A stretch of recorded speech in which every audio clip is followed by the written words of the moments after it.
Welcome back to the portfolio update videos. Currently, the two portfolios sit at a combined value of over $43,000. This is made up of my 17,000 USD in my stake portfolio, which is the equivalent of 27,000 AUD, and my Vanguard account, which has $16,800 in it.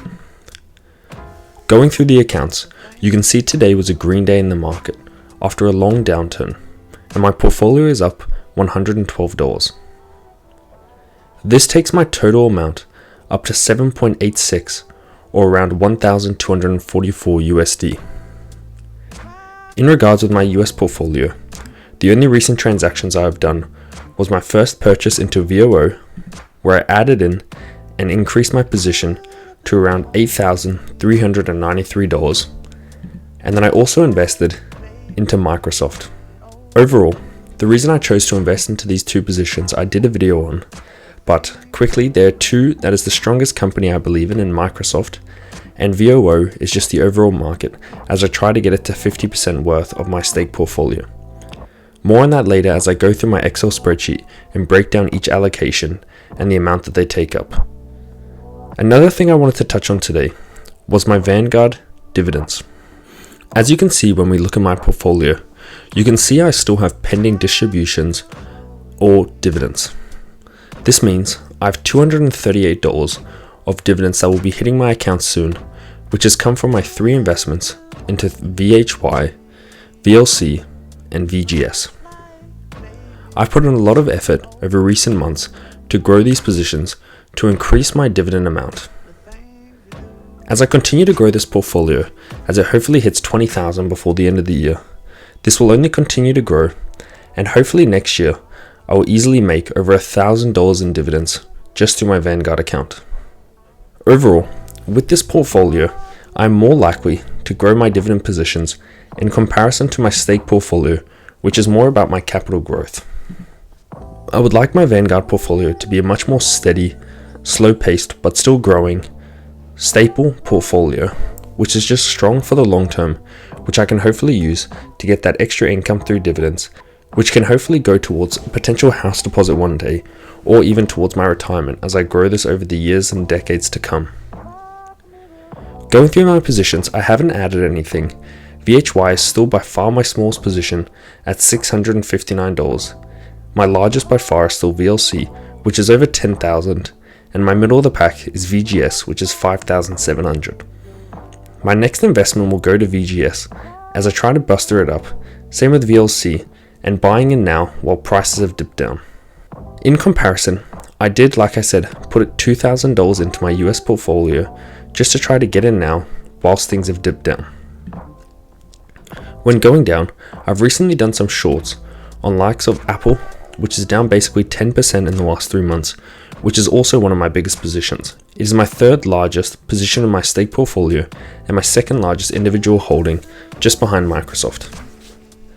At times like this when it's dipped down, when you grand scheme it, it still looks high, but as someone who was buying in at these lower marks, buying the dip and looking long term potentially looks like it is the smart move to make.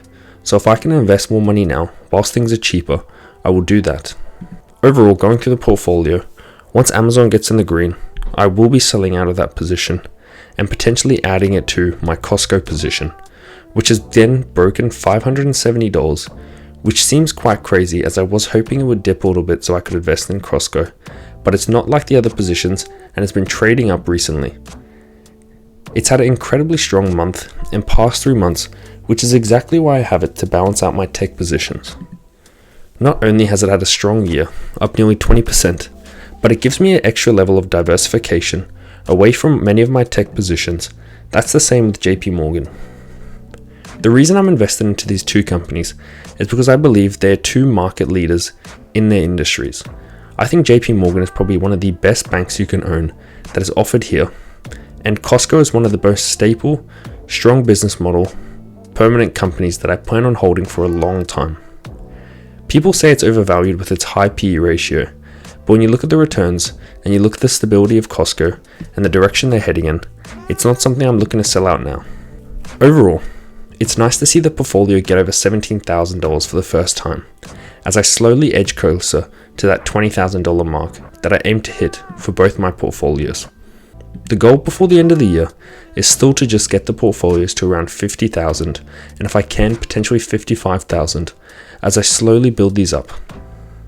I spoke about the dividends in my Vanguard portfolio, and that dividends is not a big factor in my stake portfolio, and that is still the case, where you can see most of my big positions, such as Apple, who only pay a very small dividend.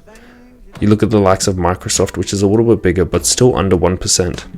And VOO, which is actually my biggest dividend payer at 1.6, just because of the size of the position, do pay me little dividends, as you can see here, as they slowly drips and drabs come in. But I do like the idea of these growing and getting another source of income coming in. All these little payments have helped bolster my other positions and gives me extra cash to invest. And they might not seem like a lot, but they do add up, and as I continue to grow them, they'll only get bigger and bigger. I am excited to get this extra $238, as it was nice due to my last dividends only being around 120. So this has almost doubled my dividends over this short period of time of 1 quarter. And as I continue to grow, hopefully my next dividend payments could be even potentially closer to around $350. To go through my Excel spreadsheets, this kind of shows a little bit more of how my portfolios are sitting. You can see VOO is still my biggest by far, taking up 49% of my American portfolio, as the goal is to get it to 50%. So that little bit of extra Amazon that I sell out will go into VOO. Apple and Microsoft take up 18 and 16% respectively, as I hope to get them around 15% each. But when they dip down, they are almost just too good to not invest in. Looking through my Australian portfolio, nothing's changed, and overall, the goal is still to keep the biggest ones at 60% with VLC, and then get my others to break up between 40% between them. This little chart here gives a good demonstration of how my portfolios have grown through the months, and how each month they've slowly grown bigger and bigger as I continue to invest. Last month was not a good month for my personal finances or my portfolios as the market traded down. I continued to invest, but that didn't reflect as much on my overall results as things were in the red. But that is okay, because I understand as I continue to invest while things are cheaper, then hopefully in the coming months that can reflect and I can get outstanding gains as things go on, as I am still a long-term investor. So these month-by-month bases are nice for the video, but overall they don't make much of a difference. Looking through my portfolios on these graphs, you can see the steady incline of both my portfolios as they go up. As long as my portfolios continue to grow, that's all that I really care about. Yes, I'll have months where things will be a bit more steady, and I'll also have months where things grow a lot.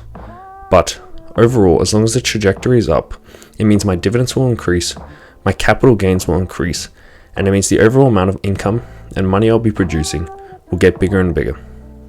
This was just another update as the portfolio breaks 43,000.